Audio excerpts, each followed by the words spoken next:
শুধু তাই নয়, আল্লাহ সুবহানাহু ওয়া তাআলার হিকমা চেয়েছেন, তাই তিনি রমজানের গুরুত্বপূর্ণ অংশে অর্থাৎ শেষ দশকে এতেকাফকে বিধিবদ্ধ করেছেন।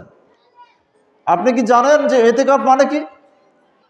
এতেকাফ মানে হচ্ছে হাবসুন নফস ফিল মসজিদ লিতা'আব্বুদ লিল্লাহ সুবহানাহু ওয়া তাআলা।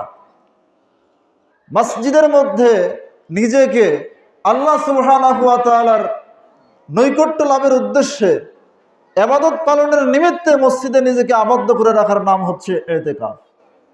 এতেকাফের রকম যে মুতাকিফ ব্যক্তি, এতেকাফকারী ব্যক্তি মসজিদেই অবস্থান করবে, প্রয়োজন ছাড়া মসজিদ থেকে বের হবে না।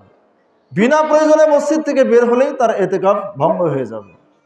তো আল্লাহ সুবহানাহু ওয়া তাআলা বান্দাকে সুশৃঙ্খল করার জন্য তার অতিরিক্ত আহার নিদ্রা, কথোপকথন, মানুষের সাথে মিশামিশি, মাখলুকের সাথে সম্পর্ক, এগুলিকে বিচ্ছিন্ন করে দিয়ে একমাত্র আল্লাহর সাথে যাতে বান্দার সুসম্পর্ক তৈরি হয়, বান্দা যাতে কতউল খলায়েক, মাখলুকের সাথে যে সম্পর্ক আছে, কতউল আলায়েক আনিল খলায়েক, মাখলুকের সাথে যে সম্পর্ক, এটা যেন একদম কেটে যায় আর আল্লাহ সুবহানাহু ওয়া তাআলার সাথে অন্তরঙ্গতা তৈরি হয়, আল উনস বিহি, আল্লাহ সুবহানাহু ওয়া তাআলার সাথে আমাদের ঘনিষ্ঠতা তৈরি হয়।